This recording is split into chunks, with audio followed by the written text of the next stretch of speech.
You try tons of exercises to strengthen, tone your glutes, but yet you still have very little connection. And you've even done the effort of lifting weights, trying to challenge yourself to lift heavier, maybe do more complex exercises, but yet you might still have weakness in your glutes, pain in your hips, pain in your back, and it's probably getting really frustrating because you might be wondering what gives.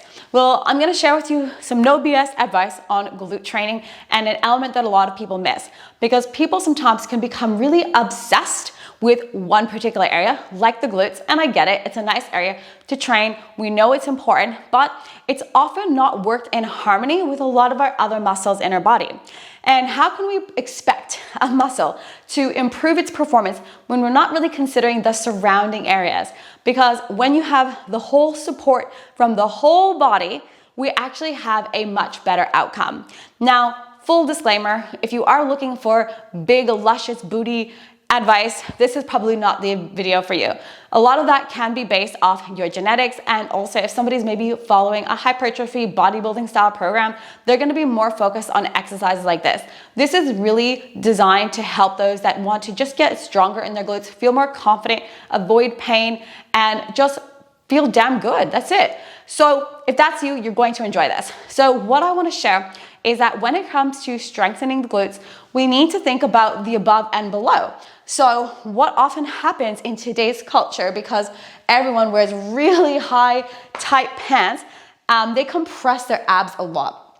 And when you compress your abs a lot, you force your body likely into a posterior tilt quite heavily or unintentionally. And the more tension that we develop like this all the time, this starts to become our new normal. And when we're forcing like this all the time, then when we go to do an exercise, we forget to let things go. And actually, that helps you with your glutes. I know, not what you would expect, but please let me tell you why. Because you want to focus on being able to have length in your glutes, which does require length here, and that is actually what helps strengthen the muscle where so many people are weak. Now, be a bit more specific, because I know that might sound like a bunch of gibberish. So length is this phase, this part of the contraction. If I am tucked, holding too tight when I'm in this phase of like a hip thrust, a glute bridge, a squat, the down phase, I am not doing myself a service. I need to be somewhat relaxed. Not relaxed like, oh, I'm just gonna have a nap, you know? But just relaxed enough to the point where I'm not forcing hard. I'm just stable, but it's still challenging. Hopefully that can make sense. Then when I get to the contraction phase of the exercise, here the muscles tense a little bit more, which is normal, but they can't stay chronically tight if I want them to grow, get stronger, improve my performance. They need to learn to relax, let go, just a little bit right here. This is that happy point, okay? Now, if you are, again, always gripping, always tense, this is like full-time tight, glutes are full-time tight, you're gonna end up being in this position like that all the time. Do you see what just happened to my lower back? I kind of flex my lumbar spine a little bit. So I actually want my spine to be neutral, which for some people, especially if you sit a lot, or I don't know, maybe you have an office job, you bicycle a lot, you're in certain hip flexion positions a lot of the time, you might need a little bit more of a booty sticking out, a slight anterior tilt to bring you back to neutral. So that is so important. And it's normal that when you are never in this position, never in a neutral position, that you will feel back strain, because you might not have that spine stability. Your core might need strength in this position. And this is like the confusing part, because everyone says for glute training these days, be careful you don't feel anything in your back. But if somebody has a core weakness, glute weakness, they have a high chance also of having back weakness, because you don't ever train your spine or do exercises that require that spine stability. And a great example, or maybe the answer to so many questions, is people will be like, well, how do I have this? Why do I have this? Well, how often do you drive your car without a back support? How often do you sit in a chair or the couch and don't have your back against it? How often do you do anything really and just make sure your spine can be chill like this, just being in itself, having that stability? Most people don't practice this enough.